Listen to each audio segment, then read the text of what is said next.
The Whitsun weddings. That Whitsun I was late getting away.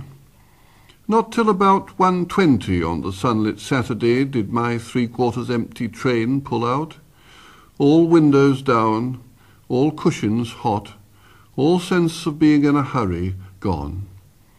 We ran behind the backs of houses, crossed a street of blinding windscreens, smelt the fish dock. Thence the river's level drifting breadth began, where Skye and Lincolnshire and water meet.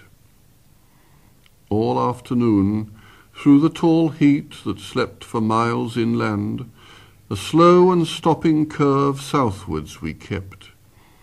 Wide farms went by, short-shadowed cattle, and canals with floatings of industrial froth.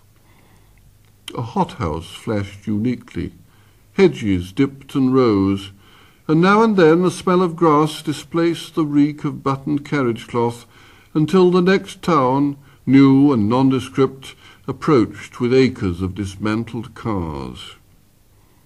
At first, I didn't notice what a noise the weddings made, each station that we stopped at. Sun destroys the interest of what's happening in the shade, and down the long, cool platforms, whoops and skirls I took for porters larking with the mails, and went on reading.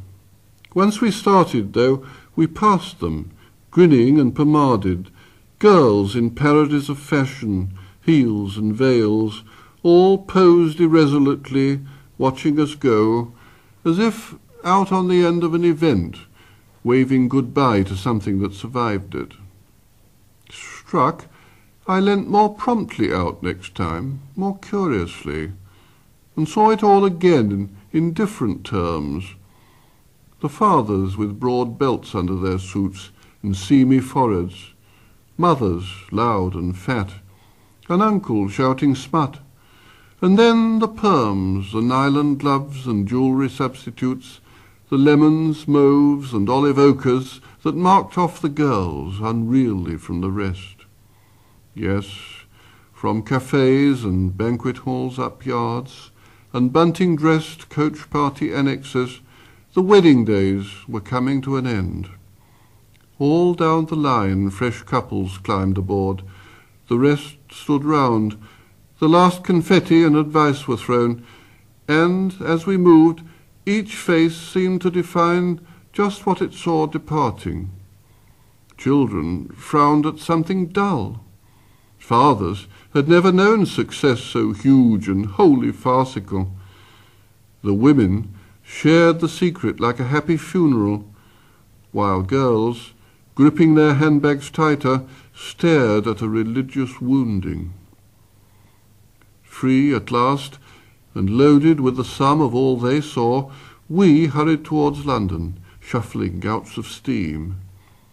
Now fields were building plots, and poplars cast long shadows over major roads, and for some 50 minutes, that in time would seem just long enough to settle hats and say, "I nearly died," a dozen marriages got under way.